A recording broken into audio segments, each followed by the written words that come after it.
All right, what's up, y'all? So I know a lot of y'all been waiting for the new quarter scales to come out. You've been bugging me. You've been saying, when are you going to come out with new colors and whatnot? Well, the good news is they are out. We now have the black ones with the white lettering. So now everything is very easy to see. You can see all the letterings, all the lines. Everything is perfect. Now the flashing is gone under here, so it fits perfectly and slides on the ball exactly how we want. So literally we have a tool that sells for $90 everywhere else that you can get on the website for less than 40 bucks. So head over to 10pindoctors.com, get yours. But today I'm going to show you how to use this, and I'm going to show you how to find the layout of a ball you already have drilled. If you don't already know what that is, you can use one of these to find it. For those of you that always thought, man, those things were too expensive, I just can't justify spending $90 on something that I'm probably not going to use very often. Well, now you don't have to. You can spend less than half that, and you can get your own.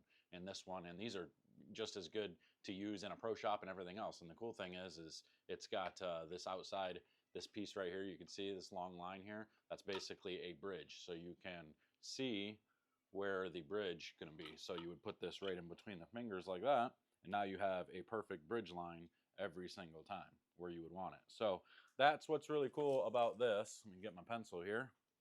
I'll show you now how we're going to do this. What we're going to do is all you're going to do is you're going to trace your positive axis back first. So you're going to draw a straight line from the center of your grips through the center of your thumb, just like that.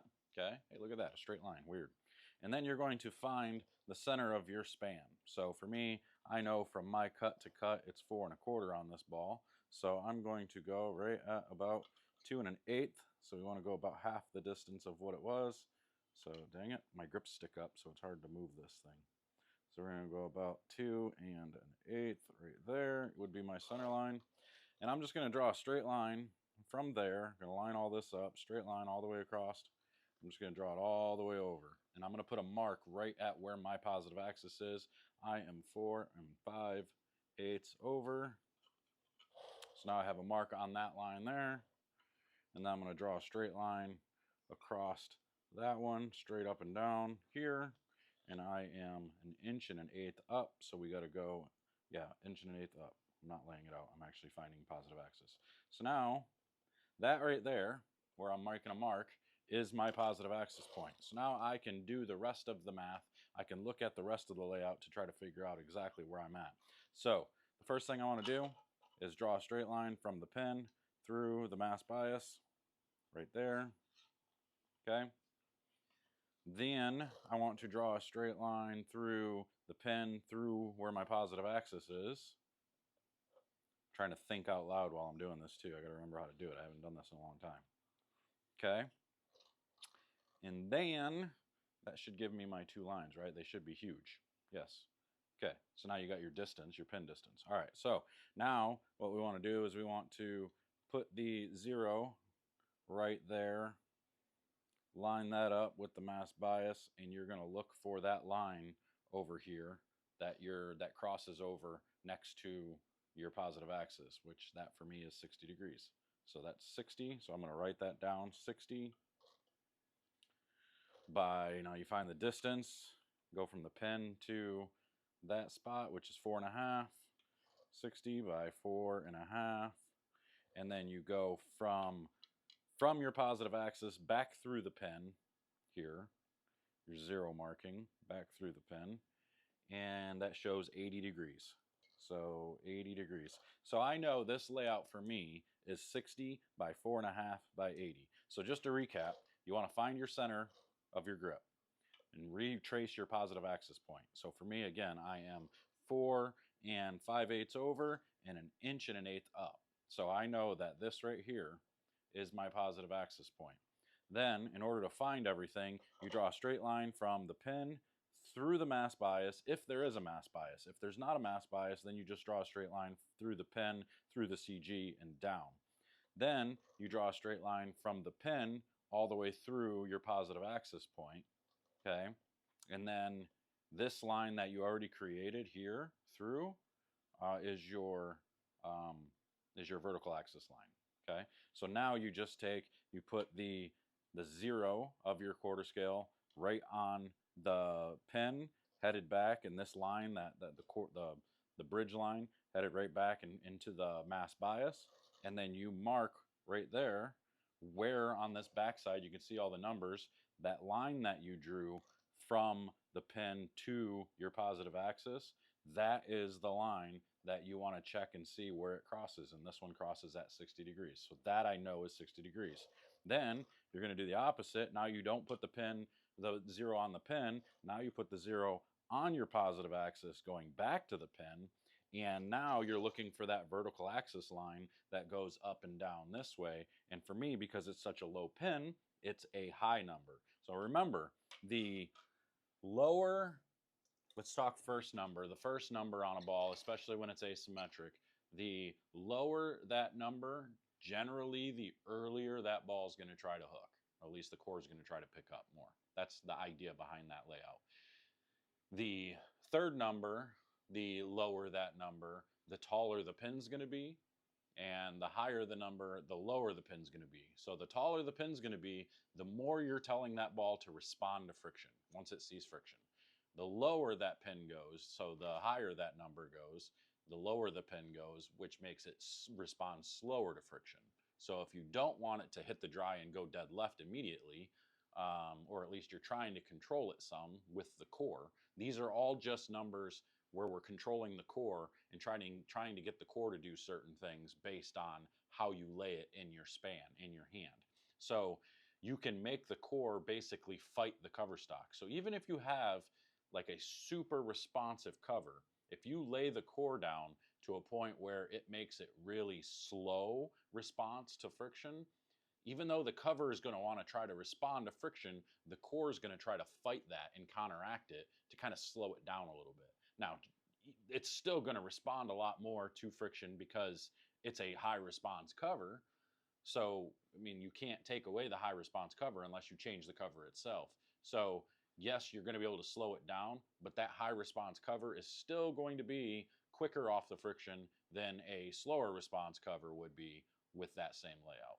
You know, and vice versa. You can take a slower response cover, and yes, it's still going to be slow no matter what you do with the core, but you can quicken it up just a little bit with these layouts and make it respond faster to those friction points. So that's why it's important to remember, like, just because the lanes are burnt up and the lanes are fried in the front, that doesn't mean you want a pin-up ball, because a lot of the times a pin-up ball is actually going to read all that friction in the front way too quick. You know, but you have to kind of find the right balance, because if you use a pin down ball that's too slow when you get that far left, now it might not have enough get up and go to get through the pins at the proper angle off of the friction, because it's blending all through the front part of the lane by using that big third angle and getting the pin lower. It's blending out the lane. So that, yes, that's good to get it to where it's not hooking immediately in the front and it's getting you online. If the scores are really low, that's a good thing. Then use your pin down ball and get it to just kind of lay there and slow down going through the front and the middle part of the lane. Then you can control the pocket and you're good.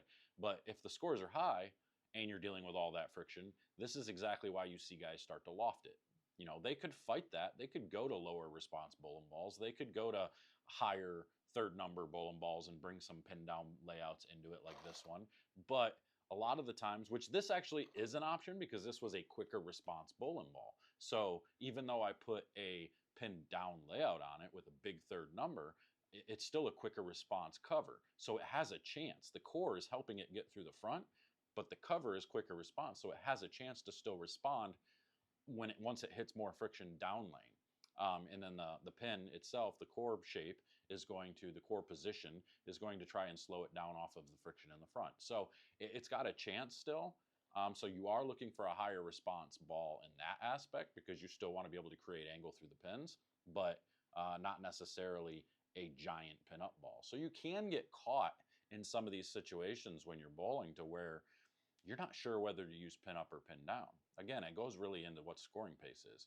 Like that's exactly why these guys start lofting so quick or I shouldn't even say so quick. They just loft when the fronts get really fried out, rather than just balling down and moving right and fighting the friction and just floating it through there like they could and just control the pocket. That's not doing any good when everybody else is just moving left and lofting it and still scoring 240.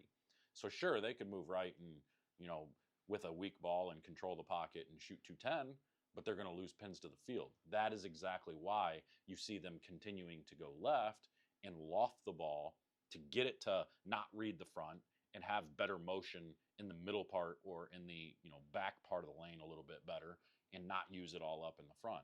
So just keep that in mind the next time you're going out there and you're looking at, well, I wish these guys would just learn how to bowl and take their hand out of it, this, that. Yeah, okay. You want them to lose pins to the field by doing that? Because that's just not how it works anymore. That's not how the game is played today.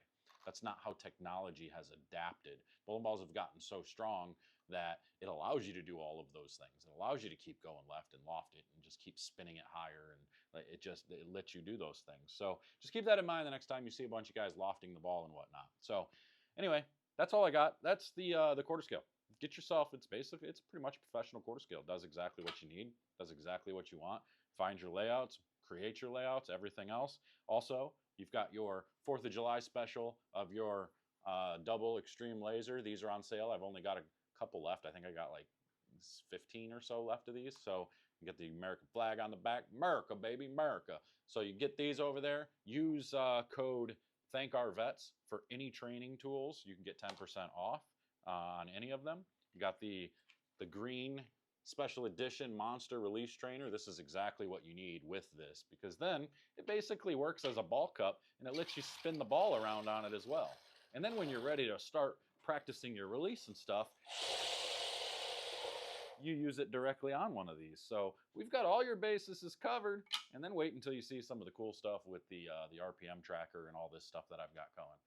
That's what this light is right here. I'll show you. I'll give you a sneak peek. This here, right here, this box is what it's housing a mini computer and camera and radar and everything in it. And it's I am currently coding and getting it all ready to go to be able to track a whole bunch of different things. And I'll have 3 different versions of this coming out. I'll have a small version that'll be real simple, medium version that'll be more for like pro shops. You'll be finding your positive axis point on every shot, your axis rotation, your axis tilt, and your rev rate, and your launch speed. So you'll be able to get all that information that you need for bowlers in just a few shots, and you won't have to go out there and put tape on the ball for, you know, to try to find the positive axis. You will have to put tape on the ball so that way this thing can see something on the ball, but it won't have to be exact. You won't have to use an armadillo, and you won't have to use a camera to try to record a video of somebody bowling to try to figure out how many rotations. Yeah, you don't need to do any of that stuff. You don't need to worry about frame rate. You don't need, this will do everything for you. And then the third version is going to be all of that plus all the tracking down the lane through the pins, and a bunch of other goodies as well. So even thinking about putting an option in there to where it will be a golf launch monitor with it. Because I know there's a lot of bowlers that like to play golf as well. So I think that would be a cool addition to have your own, you know, launch monitor that would actually track golf balls as well. So once I get all the bowling side of it done, and then I launch the first couple, then I will I'll be starting to work on the third one, and then even working on some of the golf stuff as well. But I want to really get the first 2 versions out before the fall, so that way a lot of pro shops, a lot of high school teams, a lot of colleges, a lot of people who just want to get better at bowling will have access to this type of tool. So you don't have to spend tens of thousands of dollars on these types of devices like golf has the TrackMan and all that stuff for, you know, $15,000, $20,000 for the really good ones. And then you can get the cheaper ones, but the cheaper ones aren't nearly as good. You know, you've got phone apps for bowling and for golf, but they're not accurate and they don't give you all the release details. You know, so you've got Specto at a lot of bowling centers, which will tell you exactly where the ball went and the speed, but it's not accurate with rev rate, and it really doesn't tell you axis tilt, axis rotation. It's not accurate with the pins going, with the ball going through the pins. You don't know your angle through the pins. It gives you good launch angle stuff because it adapts and uses radar like this will. So yeah, I mean, I got a lot going on. That's why there's really not been a lot of videos being made, but stuff like this is what keeps me afloat right now while I'm continuing to work on these things that are going to be game changers for bowlers. So anybody that supports me and buys a lot of these products and stuff, I definitely appreciate you. It helps a lot. So head over to 10pindoctors.com, get all your goodies over there, and don't forget, use code THANKOURVETS for 10% all training tools.